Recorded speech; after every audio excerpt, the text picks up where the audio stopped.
Hi everyone, welcome to Seismic Data Processing course. So in today's lecture we'll talk about the multiples.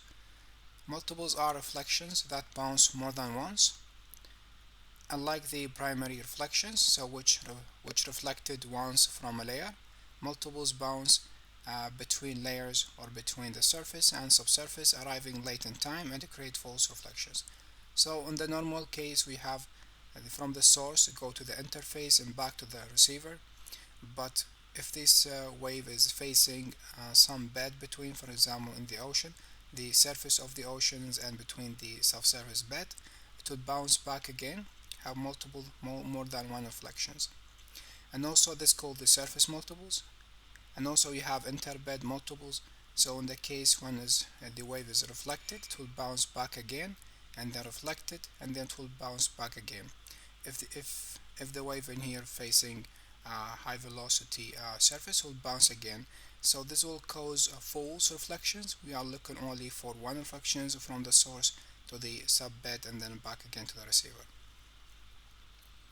We also have combinations multiples. This is combined of between the two beds and also between the surface and the subsurface bed. So what is the multiple characteristics? First is the normal movement, NMO.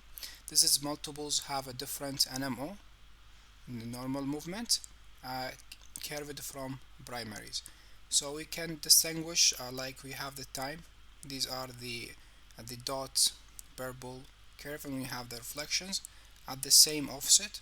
So the primary reflections will reach first, and then the multiple will reach after because the primary is much more faster, and we can identify these are the multiples because it will come back late in time. Velocity discrimination. Multiples appear at travel with a slower apparent velocity than the primaries. So the first we have the primary first, and then the multiples will take a lot of time and to reach to the receiver. So the primaries is faster than the multiples. This is what is the characteristic of multiples. Repetitive nature. So it have more than one repetitive nature. It will take a lot of time to reach to the receiver. And also statistical characteristics. Multiples often show periodic repetition in seismic. So also it's like periodic repetition in seismic trace. That means if the one multiples is the first multiple arrival after 0.0 millisecond, so after the primary, that means the second multiple would arrive at 0.2 millisecond. That means have periodic time. The one came after the second with the same amount of time. That make it easy to distinguish from the primary. So how we remove these multiples? We have predictive deconvolution. This is the method we use to remove the multiples. And there is not just one unique method to remove the multiples. There is many methods we can apply just to remove all the multiples. So this is the characteristical multiples. The similarity have resembled between the primary reflections and multiples, so it make it hard to distinguish. And the velocity, the multiples is come late in time. That make it is easy to distinguish between them. So the predictive deconvolution is used as a predictive filter to detect regular repeating pattern like multiples and surpass them. So the main goal from predictive deconvolution is to remove short period multiples, only for short period multiples, and sharpen the seismic wavelength. It can use early in the processing, after new multiplexing, and before stacking. This is the NMO correction. NMO correction actually basically is used after the velocity analysis and before stacking, but in here is only used to distinguish between the primaries and the multiples, because what the NMO stand for is make all the primaries are flattened. That make it like from that is 0 the opposite, that make the primaries are flattened from 0 to the opposite, so we can distinguish the multiples. This one make it like a flatten, and the multiples will be like curved, so you can distinguish the primaries from multiples. So this is just to separate the primaries from multiples, not to remove them. We also have the FK filtering. So this is the input short gathering data, and we use the TD foreign transfer, and then we define a fan reject zone for the amplitude spectrum, zero out the transform with the rejected zone, and then 2D inverse FT and the FK filter data. We're going from this part to this part. This is also part of the filtering. We can remove the multiplies. This is the FK anatomy. This is how to move from time domain. This is time domain to frequency domain. F stands for frequency, and this is for wavelength number. If you change from time domain to frequency domain, so you can separate the reflections, the multiples, ground rules, the here and here, and reflections. We also have 3D surface related multiples eliminations. So the goal is to remove surface related multiples. This is the surface related multiples. We use the 3D surface related multiples elimination. If in case we have the input data, so the system will detect these are the subsurface as reflections, and then stack of predicted multiples.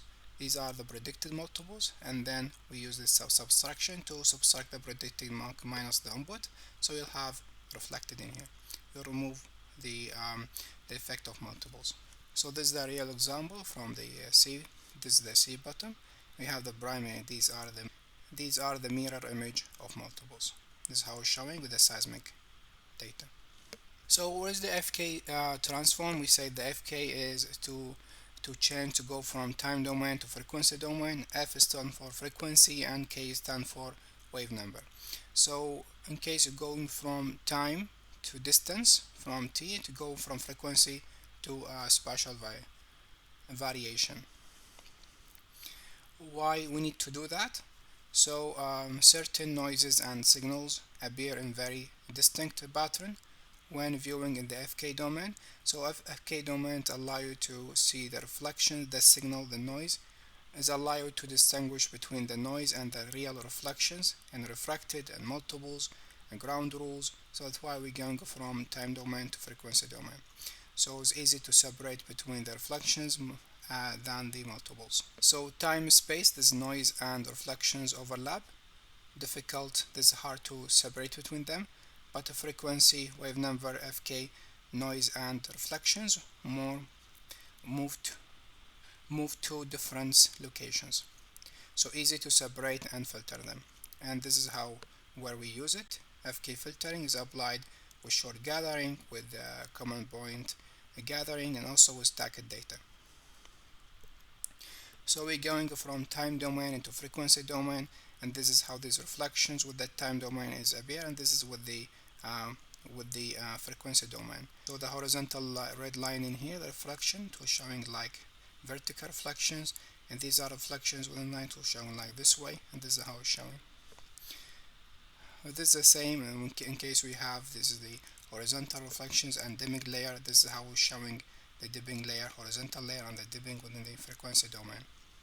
This is the same image we're showing, going from time domain to frequency domain to separate between them, and we are going to do that within the software in the next lectures. So we're going to separate the signals from the noise. This is the primary of the FK domain. And this is the steps to convert from time domain to frequency domain.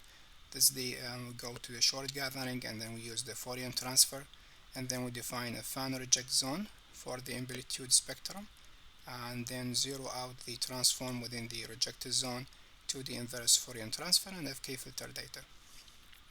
So we're going to go from without FK. We have multiple multiplies, and these are, and then we're going with filtering, remove all the multiplies, and easy to see the real reflections in here. So this is all you need to know within this lecture. Thank you for watching, and see you in the next video.